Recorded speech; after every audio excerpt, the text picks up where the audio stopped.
And by that same token, men aren't allowed to have feelings in our society, which isn't fair. You're expected to move past it, work through it, get over it. Women don't get over anything. No, we don't get over it. Instead, we hold on to it.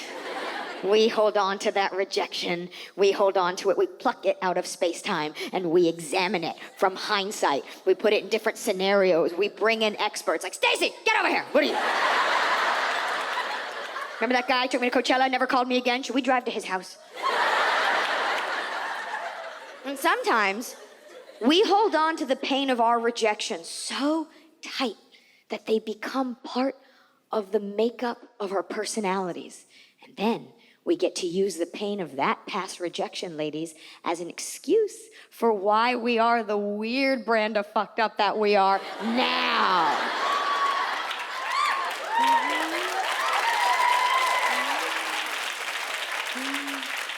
Yes, he broke up with me over breakfast and now I don't drink milk and I'm annoying. Like, it's always something.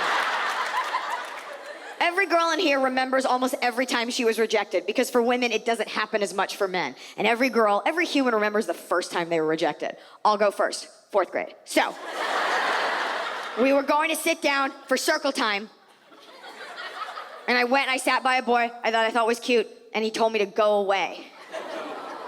Now he's dead. Now I don't sit in circles anymore.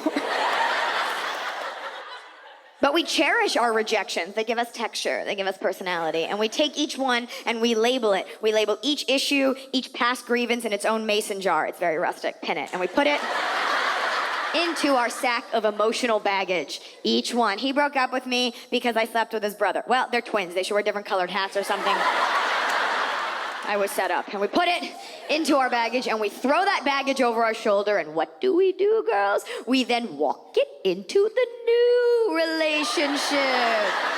Yes. And the best part is the new boyfriend has no idea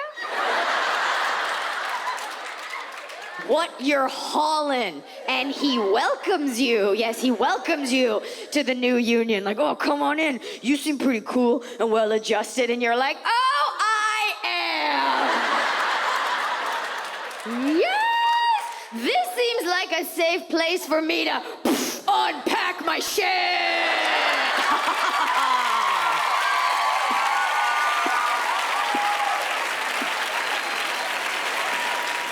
Another big part of the reason that women don't hit on men is because men typically don't find strong women attractive.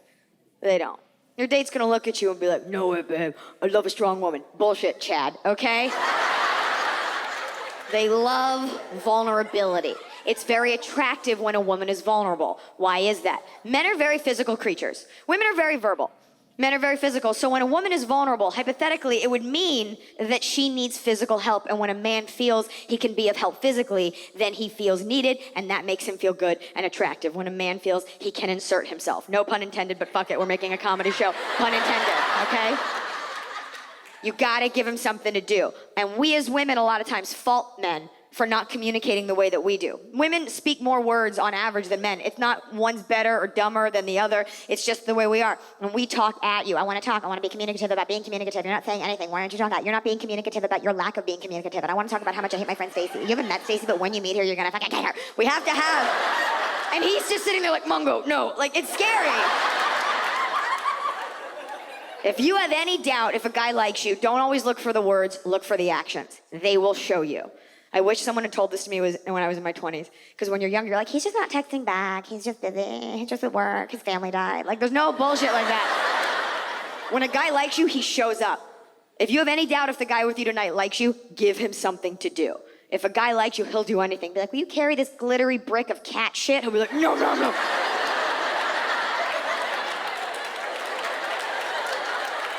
They're happy to do it. When a guy likes you, carrying your purse is an issue. They'll carry your bags if they're heavy. They'll put gas in the car if you don't want to deal. They'll check under the hood for the thing. I don't know, but they'll do that. It's very attractive when a woman is vulnerable and needs help, and that's historically always been the way it is. I didn't make that up. That's why the term is damsel in distress, not overly opinionated dyke who needs a fucking hand, man. That's why. If a woman can do it for herself, it's not as attractive. Let's put it this way. If we're all animals, okay, and men are lions, and women are like gazelles, what's a lion, if he's hungry, more likely to go after? The gazelle running at 90, unencumbered by a self-esteem issue, like, I own my own home and have a PhD.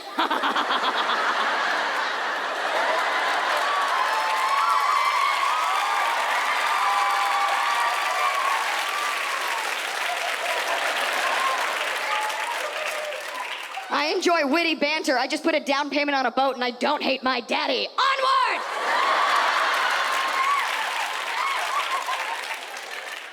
Or, remember, he's hungry. Or, the gazelle with the broken hoof, like, help, how does basketball work? Like, what? An easier meal. Side note, I am aware that it's the lioness, not the lion, that does the hunting, but let's pretend that that lion was like a bachelor and hadn't met his wife yet. Okay, so, we got all the zoologist questions out of the way.